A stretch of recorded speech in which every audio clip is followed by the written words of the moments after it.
selamat pagi, salam dalam kasih Kristus. Saudara-saudara, ada beberapa warta lisan yang perlu kami sampaikan.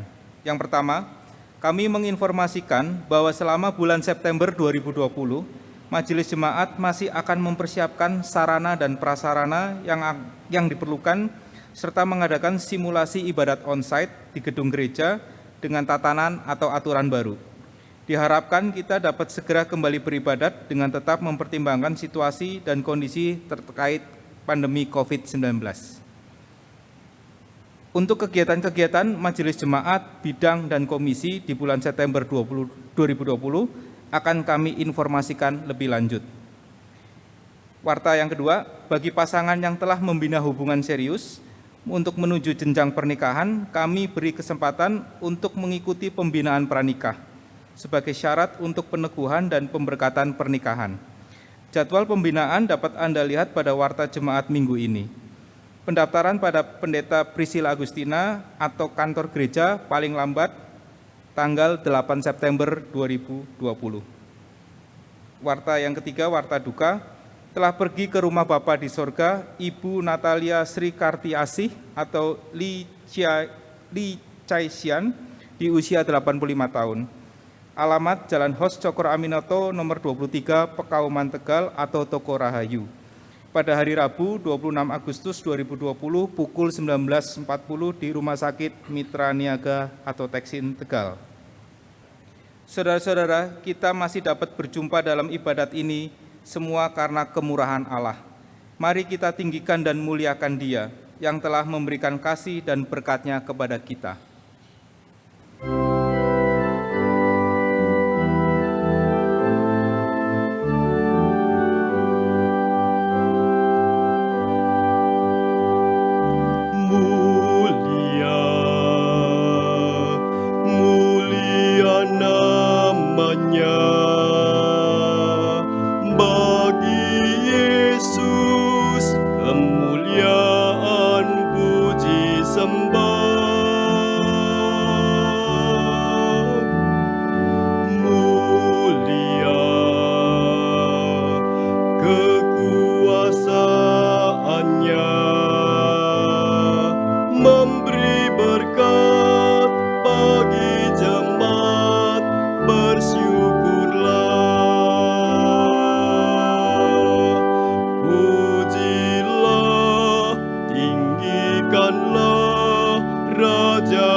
Ibadat ini berlangsung dalam nama Bapa, Anak, dan Roh Kudus.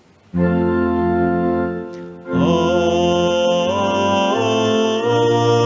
amin, amin.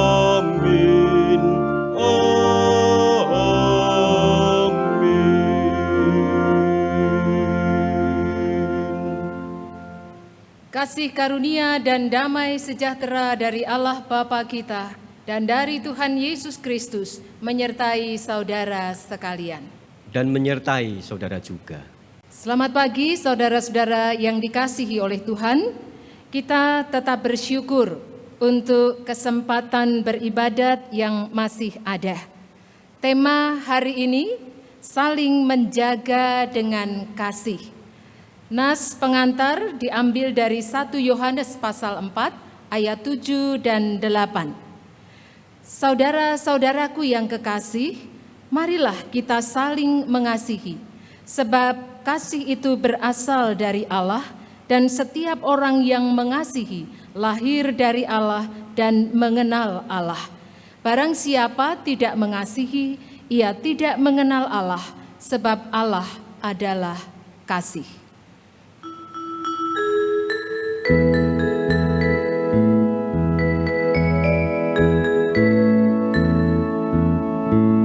sekalipun diriku dapat berkata-kata dengan semua bahasa, bahasa manusia dan bahasa malaikat ataupun yang lainnya.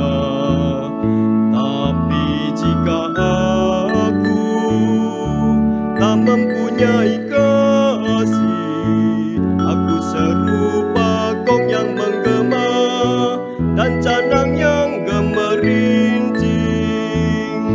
Sekalipun diriku membagikan semua harta yang kumiliki, bahkan aku serahkan tubuh jiwa ragaku dibakar pun ku sudi. Tapi jika aku tak mempunyai kasih, tiada berguna lagi diriku, tiada berguna diriku.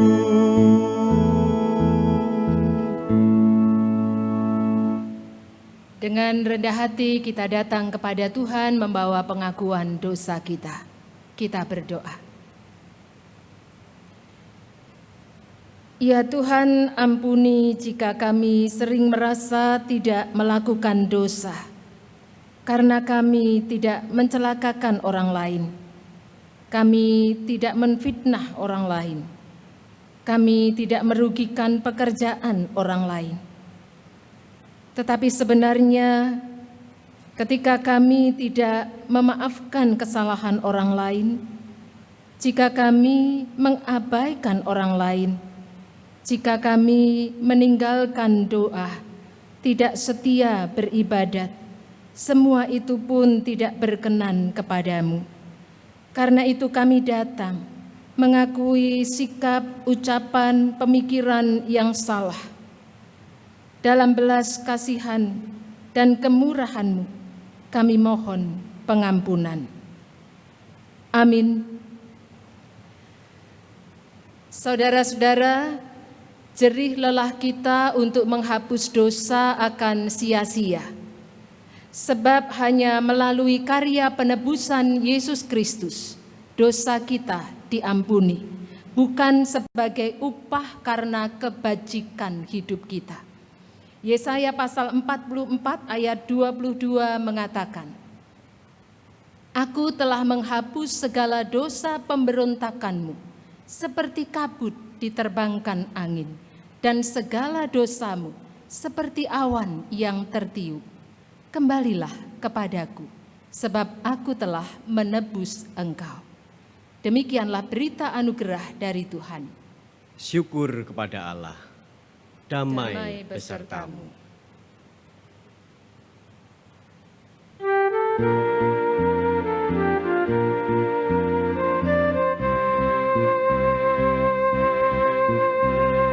Bukan karena upahmu dan bukan karena kebajikan hidupmu, bukan persembahanmu dan bukan pula hasil perjuanganmu.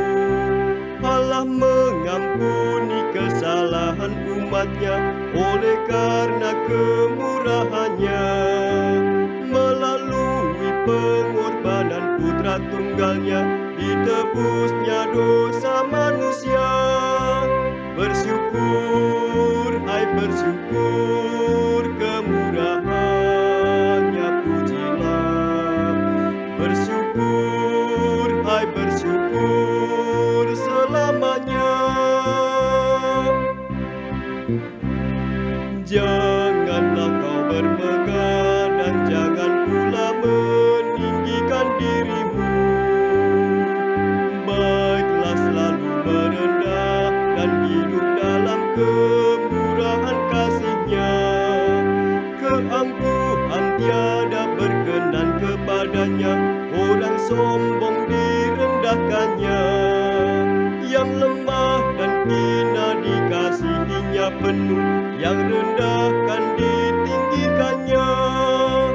Bersyukur, hai bersyukur, kemurahannya pujilah. Bersyukur, hai bersyukur selamanya. Kita memohon penyertaan Roh Kudus sebelum kita bersama-sama merenungkan firman-Nya. Kita berdoa.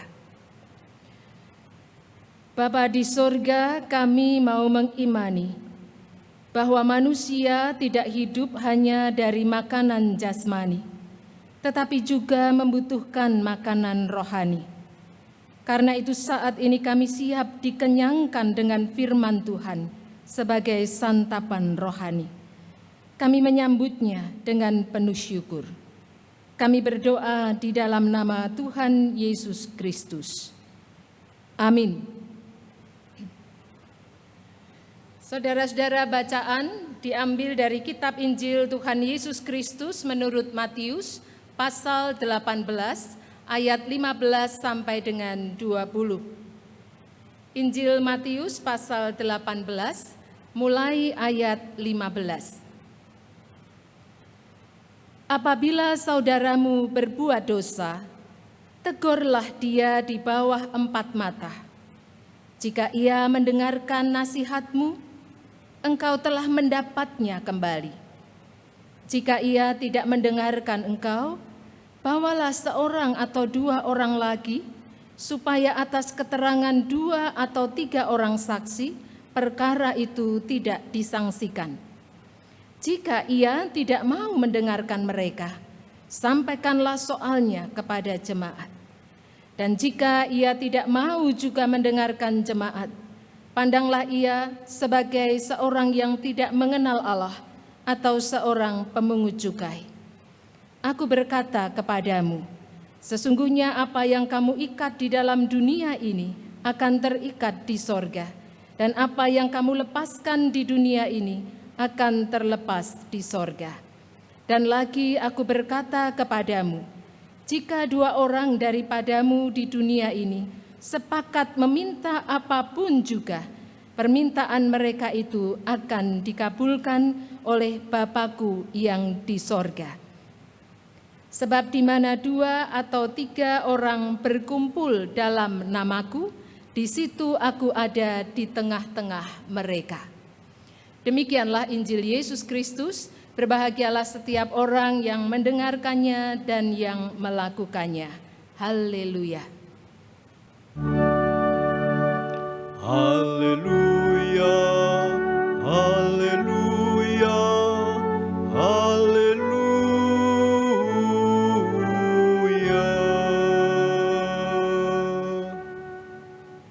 Saudara-saudara seiman yang dikasihi Tuhan, di kota-kota besar dengan mudah kita bisa menemukan ibadat-ibadat yang dilakukan di mal-mal terkenal. Fasilitas hall yang megah dan perlengkapan mewah dalam arti modern dan canggih sering membuat decak kagum banyak orang. Karena ruangan yang besar di mal tersebut dipenuhi oleh mereka yang beribadat. Tidak jarang terlontar komentar, luar biasa. Yang ibadat di tempat itu banyak banget. Kalau ditotal dari semua jam ibadatnya bisa ribuan orang. Nampaknya berhasil atau tidak sebuah persekutuan umat sering hanya diukur dari banyaknya jumlah anggota atau simpatisan yang hadir ibadat. Jadi makin memiliki banyak jam ibadat, makin dianggap berhasil. Semakin bertambah luas lahan parkir dan selalu dipenuhi kendaraan umat, semakin dianggap berhasil. Kalau situasi sekarang karena ibadat online, maka akan dilihat dari berapa banyak like, subscribe yang diberikan, atau berapa banyak ditonton. Dan sering orang hanya berhenti sampai di situ. Hanya melihat keberhasilan dari sisi tersebut. Padahal keberhasilan sebuah persekutuan umat percaya atau gereja tidak hanya ditentukan oleh kuantitas atau jumlah hadir saja. Bukan cuma dari berapa ratus atau berapa ribu kali ditonton. Tentu tidak bermaksud bahwa jumlah tidak perlu. Tidak bermaksud juga bahwa jumlah menjadi tidak penting. Pasti penting. Apalagi kalau terkait aturan atau ketetapan harus bisa mencapai jumlah like atau subscribe yang ditetapkan dan sebagainya. Jujur kita pasti pengen jumlah yang mengikuti ibadat terus dan terus bertambah banyak. Baik selama masih online ini maupun onsite pada saat situasi memungkinkan nantinya. Keinginan seperti itu tidak salah. Tetapi perlu disadari bahwa bukan cuma sisi kuantitas yang menjadi tolok ukur, karena kualitas atau mutu persekutuan umat juga menjadi hal penting untuk diperhatikan. Apa artinya? Jumlah yang banyak kalau ujungnya hanya akan menjadi kelompok-kelompok eksklusif yang menutup diri terhadap keprihatinan di sekitarnya. Apa artinya jumlah yang banyak jika antara satu dengan yang lain di dalam persekutuan umat tersebut tidak saling peduli? Masing-masing mengejar kepuasannya sendiri. Ibadat lalu hanya menjadi rutinitas yang tidak akan berdampak apa-apa bagi kehidupan imannya dan bagi kedewasaan sikapnya. Keadaan seperti ini tentu memprihatinkan. Kalau saudara-saudara masih ingat isi renungan pendewasaan iman Minggu 23 Agustus 2020 yang lalu, di sana ada ajakan untuk menjadi mitra Allah yang menghadirkan shalom, suasana kasih, suasana damai sejahtera bagi sesama. Dan ini perlu dimulai dari dalam persekutuan umat itu terlebih dulu. Bagaimana setiap orang di dalamnya tergerak untuk memupuk kasih yang tulus satu kepada yang lain. Menjauhi sikap masa bodoh yang bisa membuat orang lalu merasa asing di tengah-tengah kumpulan orang yang jumlahnya banyak. Kasih yang tulus ditandai yang pertama dengan bersedia mendoakan. Atau lebih tepatnya bersedia saling mendoakan. Mari kita cek masing-masing. Seberapa bersemangatnya kita mendoakan saudara-saudara yang bersama-sama dalam persekutuan umat. Sudahkah kita melakukannya? Atau masih berpikir, bodoh amat. Emang gua pikirin, itu kan tugas pendeta dan majelis jemaat. Saudara-saudara bersedia mendoakan dengan kasih yang tulus, menunjukkan kualitas persekutuan umat dan tentunya kualitas orang-orang yang ada di dalamnya. Suatu kali ada seorang pelancong mengikuti ibadat di sebuah gereja kecil. Tidak banyak yang hadir, tidak sampai meluber. Tapi pelancong itu merasa nyaman. Dia merasa teduh, merasa tenang, melihat keakraban satu dengan yang lain.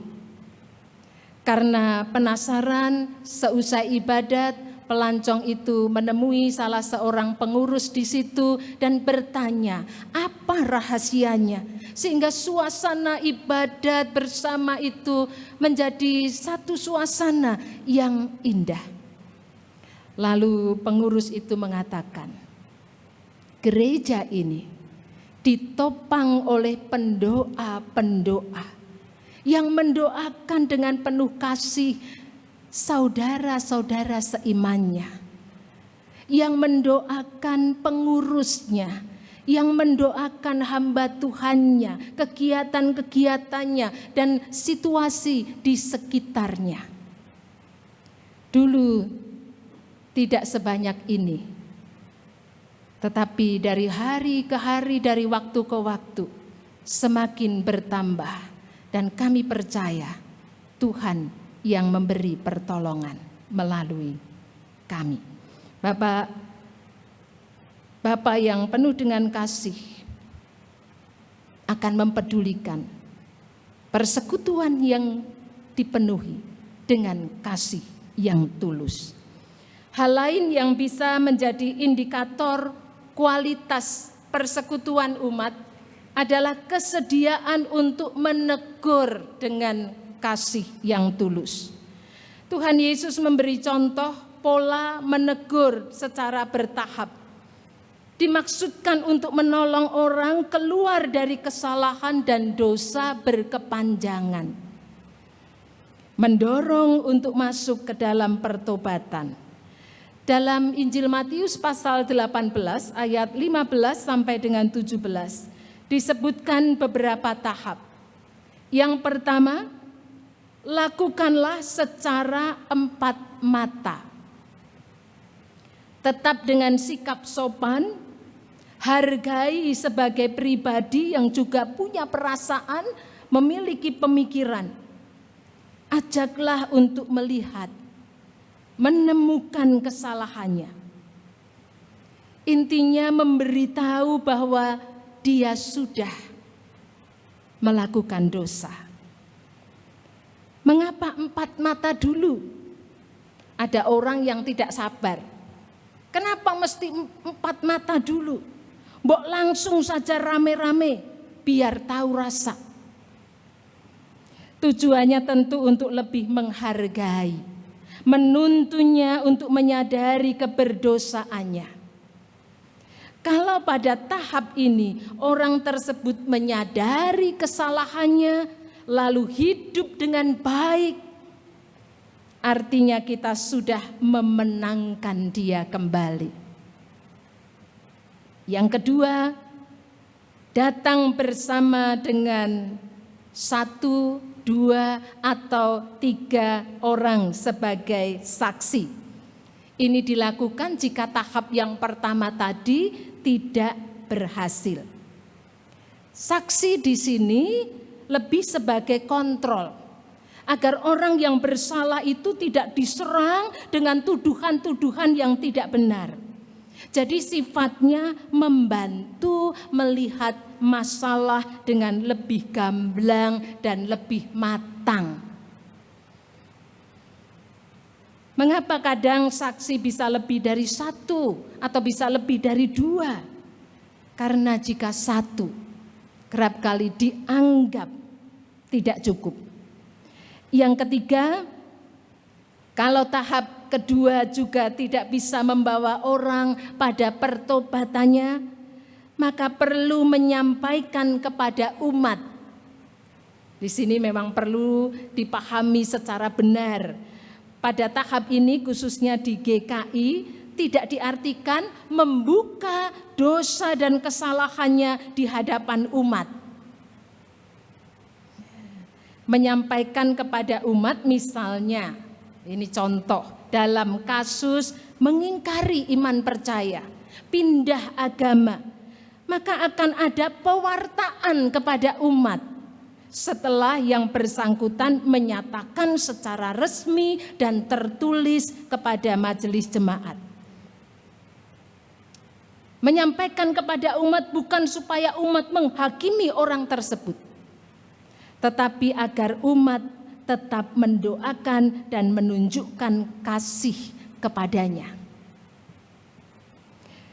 Saudara-saudara, tahapan-tahapan tersebut mengajak kita untuk bersikap bijak, tidak mempermalukan orang di depan umum.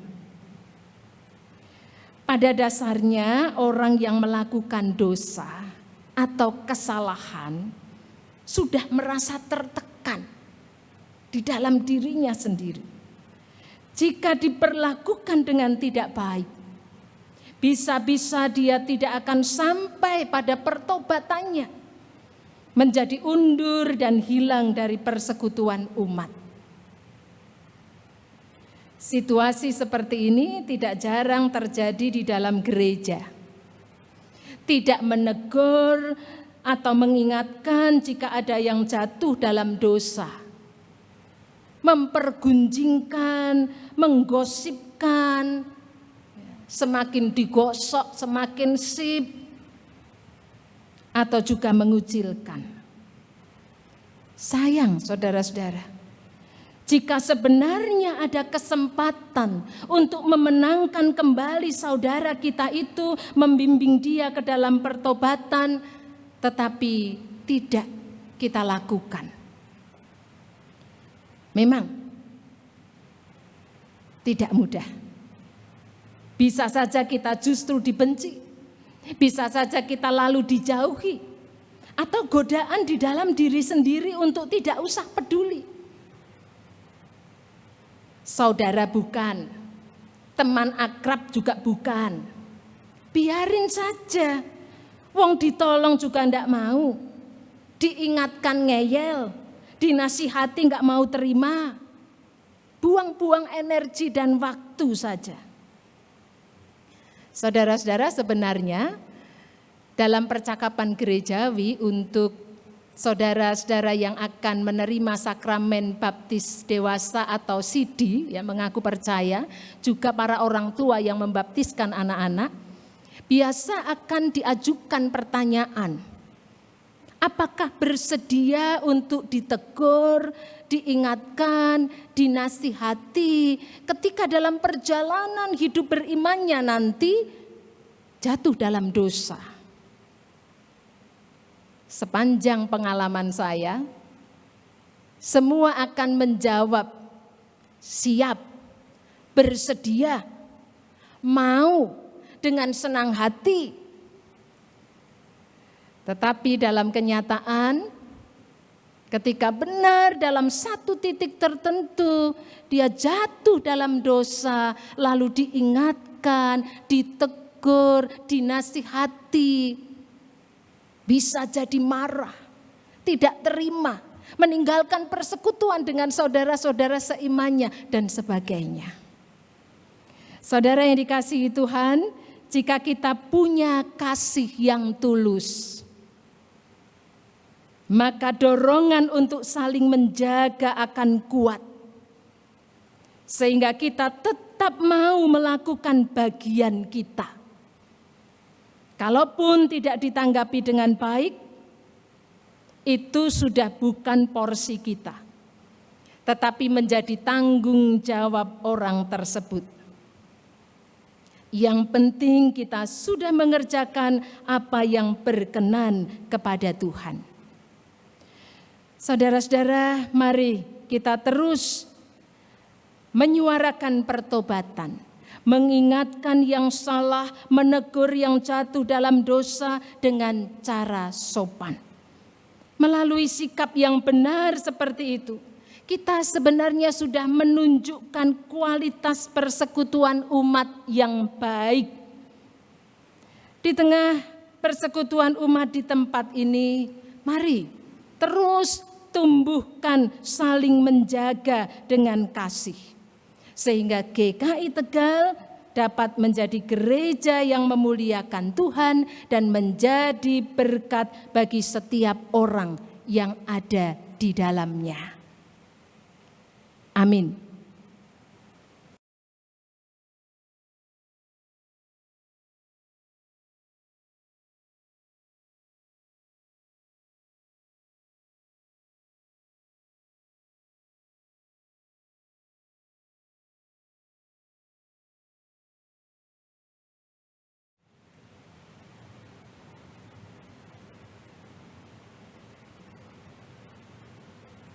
Marilah kita bersama dengan umat Allah di masa lalu, masa kini, dan masa depan mengingat pengakuan pada baptisan kita. Menurut pengakuan iman rasuli, kita mengucapkan, Aku percaya kepada Allah, Bapa yang Maha Kuasa, Khalik langit dan bumi, dan kepada Yesus Kristus, anaknya yang tunggal Tuhan kita, yang dikandung dari Roh Kudus, lahir dari anak darah Maria, yang menderita sengsara di bawah pemerintahan Pontius Pilatus, disalibkan, mati dan dikuburkan, turun ke dalam kerajaan maut. Pada hari yang ketiga, bangkit pula dari antara orang mati, naik ke sorga, duduk di sebelah kanan Allah, Bapa yang Maha Kuasa, dan dari sana ia akan datang untuk menghakimi orang yang hidup dan yang mati. Aku percaya kepada Roh Kudus, gereja yang kudus dan am, persekutuan orang kudus, pengampunan dosa, kebangkitan orang mati, dan hidup yang kekal. Amin. Kita bersama-sama masuk dalam doa syafaat dan akan kita akhiri dengan mengucapkan doa Bapa kami. Bapa di surga, kami mengucap syukur karena kami boleh diingatkan kembali untuk saling menjaga dengan kasih sebagai persekutuan umat Tuhan. Bapa, kami percaya Engkau yang akan menolong dan memampukan kami mempergunakan waktu yang masih ada, kesempatan untuk boleh melakukannya sebagai ungkapan syukur kami atas kasih Tuhan yang sudah menyertai kami. Bapa di surga, kami juga berdoa untuk kehidupan berbangsa dan bernegara di tengah-tengah pandemi yang belum juga teratasi tuntas sampai saat ini. Kiranya kami semua sebagai bagian di dalamnya boleh terus bersehati mendukung setiap upaya yang dilakukan untuk mengatasi situasi yang sulit ini, tentu sesuai dengan kapasitas kami masing-masing. Bapa di surga, tolonglah kami semua juga boleh tetap memiliki semangat untuk saling menjaga di tengah kehidupan bermasyarakat, sehingga kami boleh melihat kepentingan orang lain, bukan hanya kepentingan dan kesenangan diri kami sendiri. Kami boleh memulai memberi contoh yang baik, memakai masker, menjaga jarak, dan seterusnya. Bapa di surga, kami berdoa untuk tim medis, untuk para perawat, dokter yang sampai saat ini juga masih terus berjuang memberikan segenap kemampuannya untuk merawat, memberi pertolongan pada para pasien positif COVID-19. Bahkan sebagian dari mereka harus kehilangan nyawa. Tuhan, Engkau juga yang tetap memberikan kekuatan. Tuhan yang tambahkan kemampuan. Kami juga berdoa untuk segala sesuatu yang terkait dengan persiapan dan pengadaan vaksin untuk virus ini. Tuhan juga yang akan terus memampukan dan memperlengkapi semua pihak yang terkait supaya pada saatnya semua itu dapat memberi manfaat yang besar bagi bangsa ini. Bapa di surga, kami berdoa untuk pergumulan pengharapan gerejamu di tempat ini, khususnya bagi proses kependetaan Penatua Iwan Kurniawan. Kami bersyukur untuk setiap tahap yang sudah boleh dilewati, dan kami juga mohon pertolongan Tuhan untuk setiap tahap yang ada di depan kami, khususnya untuk Penatua Iwan Kurniawan. Tuhan, Engkau yang berkenan terus menuntun, memperlengkapi, sehingga boleh disiapkan dalam pertolongan Tuhan untuk proses yang ada.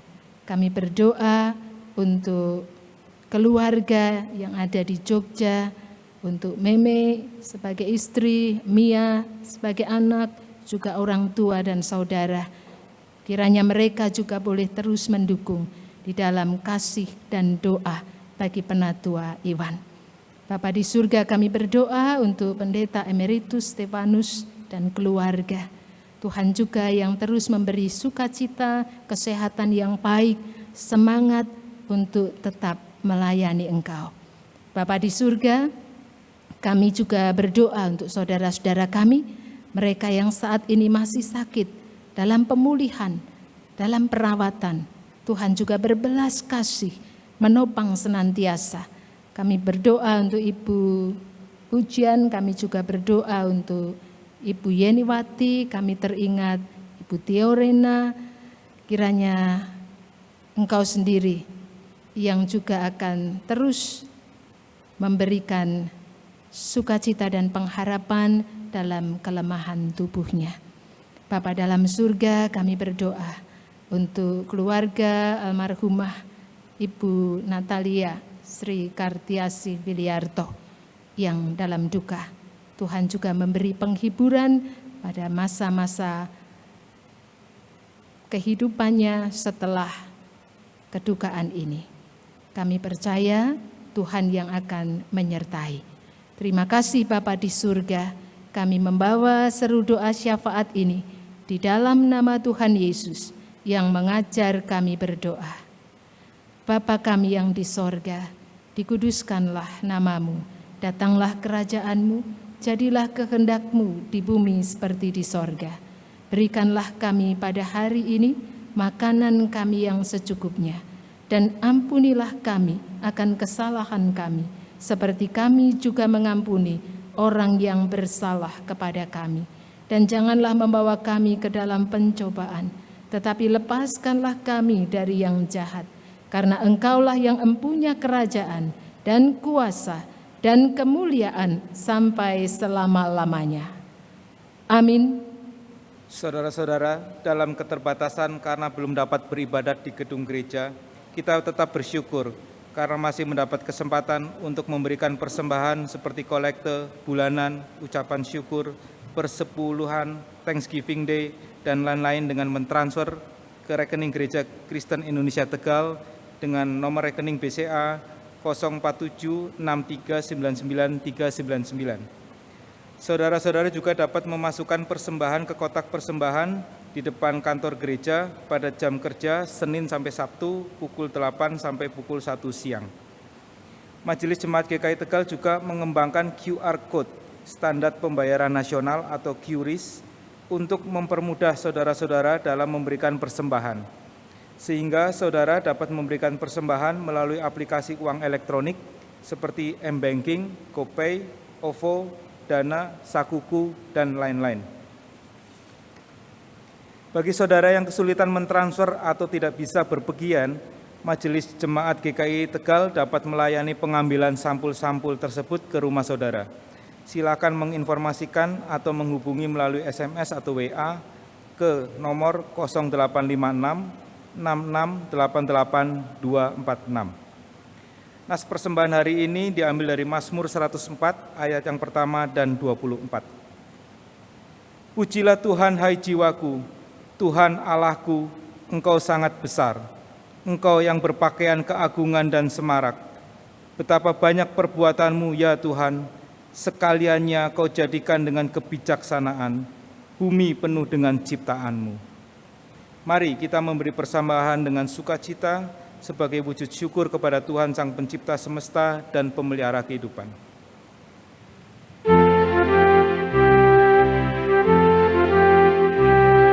Di sini aku bawa Tuhan, persembahan hidupku semoga berkenan.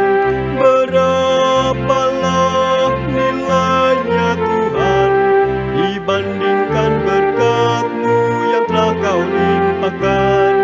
Terimalah Tuhan, oh terimalah Tuhan. Ku ingat firman-Mu ya Tuhan, yang mengajarkan kami mengingat yang kecil.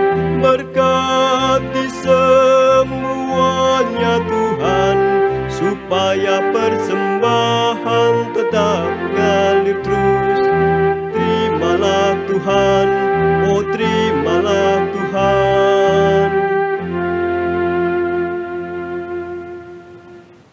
Mari kita bawa persembahan kita dalam doa. Bapa yang makasih, kami sungguh bersyukur Tuhan atas segala pemeliharaan-Mu dalam kehidupan kami hari lepas hari. Walaupun di tengah pandemi COVID ini, kami dapat merasakan anugerah dan juga penyertaan-Mu dalam kehidupan kami. Terima kasih Tuhan atas segala berkat dan juga rezeki yang Kau berikan kepada kehidupan kami. Bapa, di pagi hari ini kami membawa sedikit dari apa yang telah Engkau berikan kepada kami. Kami meyakini bahwa ini jauh dari sempurna Tuhan. Oleh karena itu kami mohon ampun atas segala dosa yang terselip dalam persembahan kami. Kiranya kehidupan kami juga menjadi berkat bagi sesama kami dan menjadi persembahan yang hidup yang menyenangkan hati-Mu. Terima kasih Tuhan, kiranya Engkau juga berkati majelis gereja yang mengelola persembahan ini, sehingga persembahan yang terkumpul ini sebesar-besarnya dapat dimanfaatkan untuk kemuliaan nama-Mu. Hanya di dalam nama Tuhan Yesus Kristus kami telah berdoa. Amin.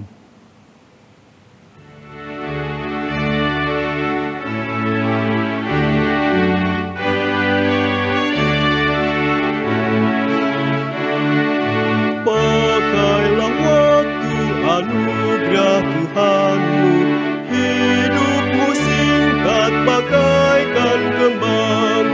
Mana benda yang kekal di hidupmu, hanyalah kasih tak akan lekang.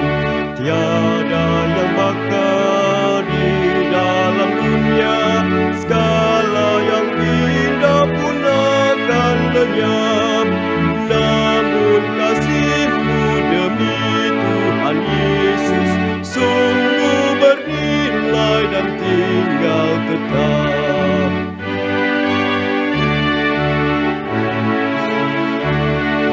Karya jerih-Mu demi Tuhan Yesus kan dihargai benar oleh-Nya. Kasih yang sudah Kau tabur di dunia, nanti Kau tuai di surga mulia. Tiada yang bakal di dalam dunia, segala yang indah pun akan lenyap. Namun kasih-Mu demi Tuhan Yesus sungguh bernilai dan tinggal tetap. Saudaraku, arahkanlah hatimu kepada Tuhan dan teruslah saling menjaga dengan kasih di tengah keluarga, dalam gereja, dan di tengah masyarakat. Syukur pada Allah. Terimalah berkat Tuhan. Tuhan memberkati engkau dan melindungi engkau. Tuhan menyinari engkau dengan wajah-Nya dan memberi engkau kasih karunia. Tuhan menghadapkan wajah-Nya kepadamu dan memberi engkau damai sejahtera.